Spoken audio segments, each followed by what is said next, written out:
I mean, I'm sorry, guys. The whole tone of the show is about to change right now. All right.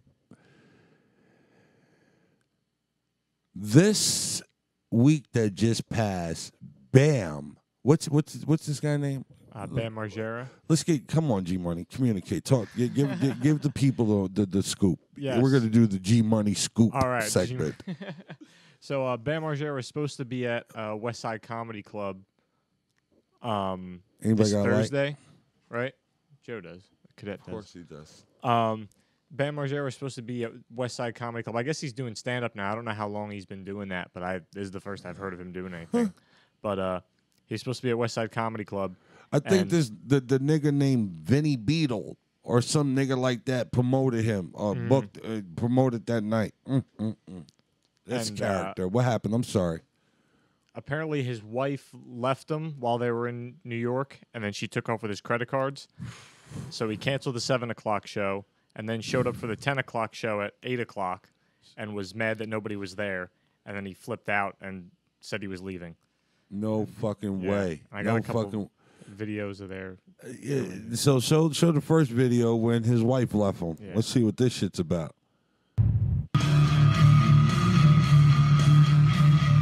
Oh my God. This guy's... Oh my God. My wife left me and she went back with my Range Rover. Fuck that shit. If I don't see her at the show, I'm canceling it. And she better be in a new outfit because she always wears the same fucking thing or else I'll break shit. The fucking street hoe took all my credit cards and went back home. And now I'm at the Soho Grand and I can't check in because she took all my credit cards. Hey, yo, stop. I better see you in 1 hour. I don't give a fuck. Stop. Let's take it from the top where the nigga had theme music to set the tone for what the fuck he was about to say. Take it from the top, nigga, and look how he's looking, dog. I'm like, yo, who is this guy? This guy looks awesome.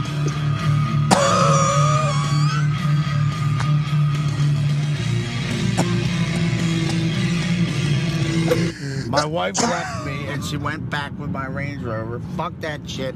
If I don't see her at the show, I'm canceling it. And she better be in a new outfit because she always wears the same fucking thing or else I'll break shit. Oh, you're gonna break shit. The fucking street hoe took all my credit cards and went back home. And now I'm at the Soho Grand and I can't check in because she took all my credit cards. I better see you in 1 hour and 24 minutes, Nikki. I knew a girl named Nikki. You could say that the bitch was a sex fiend. I met her. Yo, my nigga, listen. You already knew. I'm just looking at this shit from the outside looking in, bro. On the outside looking in, I was like, this shit look crazy. This shit looks like it's pandemonium. The fact that nigga started off with a soundtrack behind him and cut it abruptly and then just started going off. You know, like, is she your wife or is she your hoe? What is she? Nigga, like, who where does he live? I think he still lives in Westchester, Pennsylvania. Yeah, I don't think he lives in New York. Oh, so she took the credit cards and went back to Pennsylvania on his ass? Yeah, because in the second video he was doing it from a hotel and he couldn't check in because she took his credit cards. Soho. The Soho Grand. Yeah. My original white boy, Dre from the Bay. Yeah, man, that was my original white boy, man. Dre from the Bay. He was in Harlem slaying bitches. I took that nigga to a hood barbershop. They gave that nigga a haircut like Guile from Street Fighter 2. And that nigga was having anal sex with this Dominican chick that loved that haircut by him. I'm dead serious. That nigga, he used to come over. He used to get deliveries in the packages of just some awesome bud and come over and just bless me for putting him on to that Dominican chick. I didn't put you on to her, nigga. I took you to the barbershop and they fucked your hair up and she thought that shit was sexy. That's how you was getting anal. That wasn't me. I didn't. Hey, Feliz Navidad. This is Dre from the Bay. Hold on.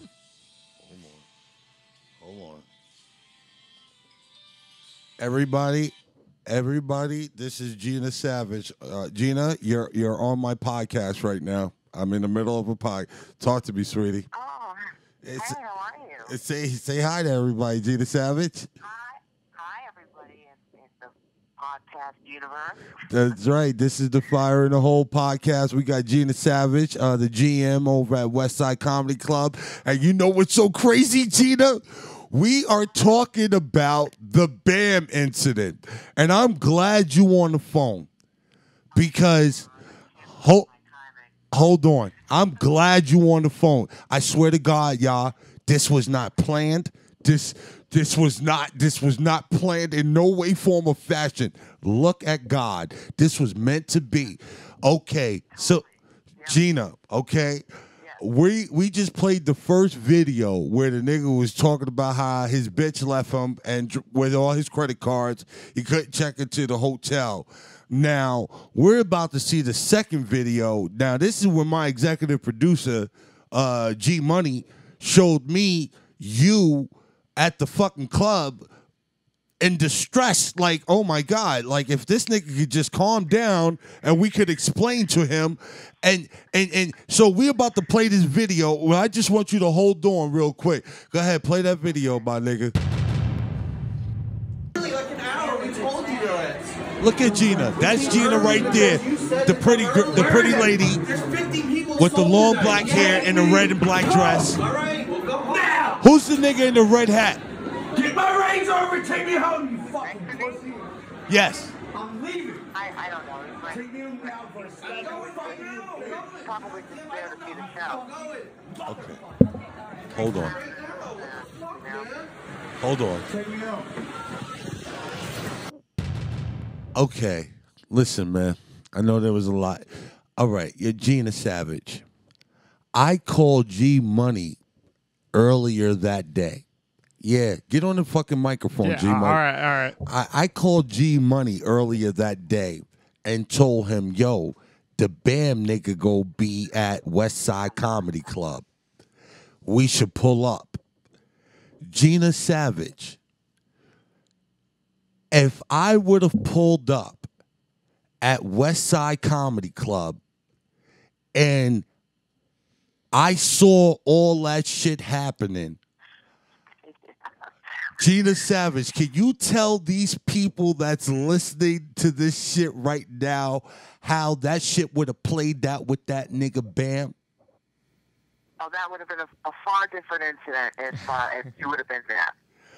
Gina, That would have been different. Yeah, that would have been, at least fast, but at DMV. Gina, what would your eyes have been like if you saw me walking down those steps at that moment and this nigga's eye of pandemonium and you saw me walking down those steps? I would have been relieved, but then I would have been relieved because I know that, how much you look out for me, how much you look out for the club. I also would have been like, what's going to go down now? So there's always that possibility.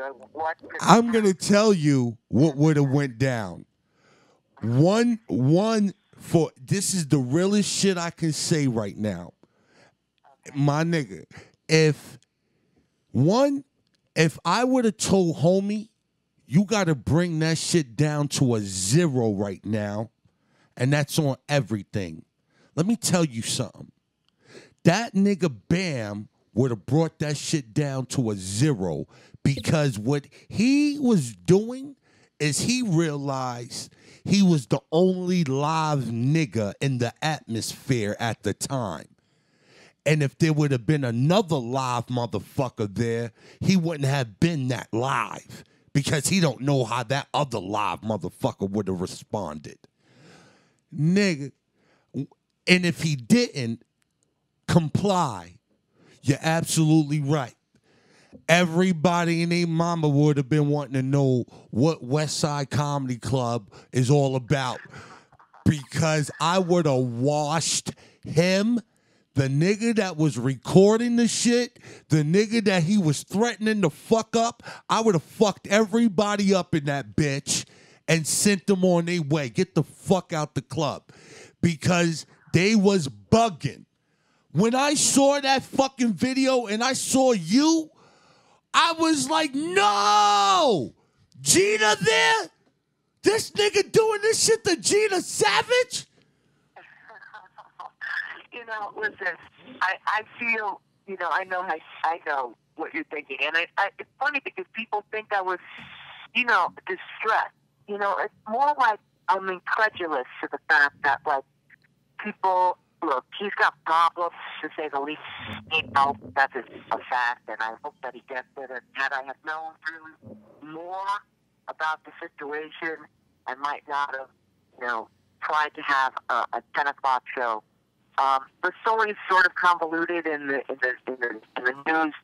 They canceled the first one because he was a mess with his, you know, wife or whatever.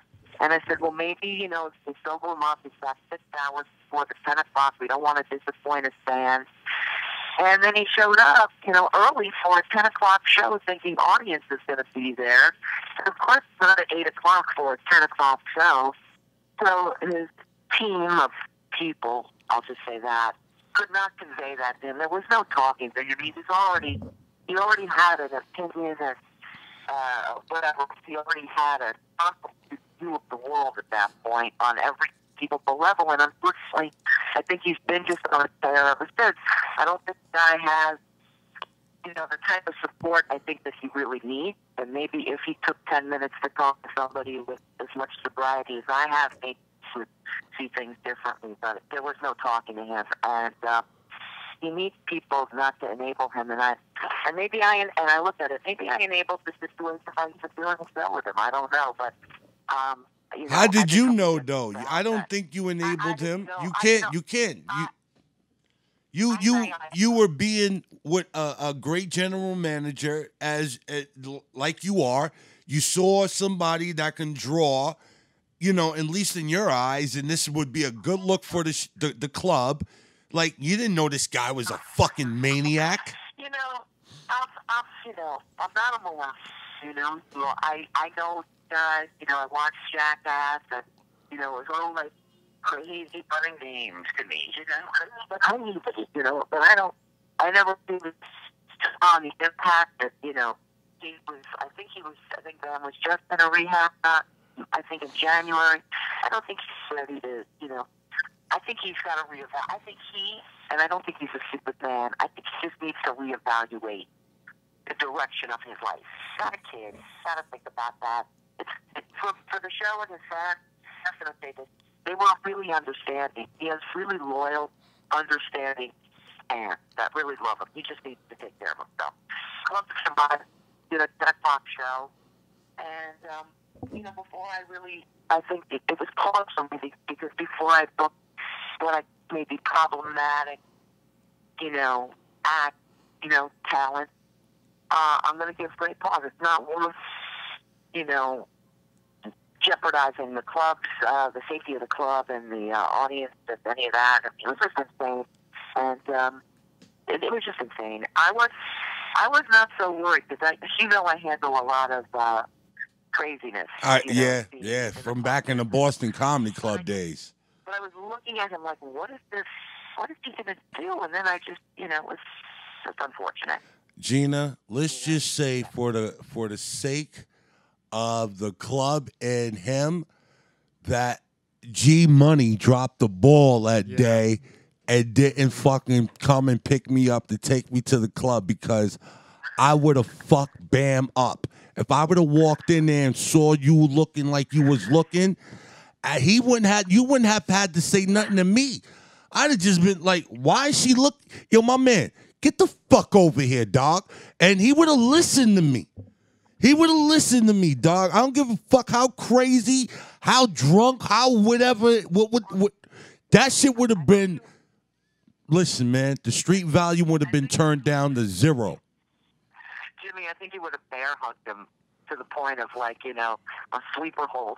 That's what I think. I think it would have just been, let me love you, man, and then it would have just been like, let me just love you. Yo, why do you have on those Obi-Wan Kenobi clothes?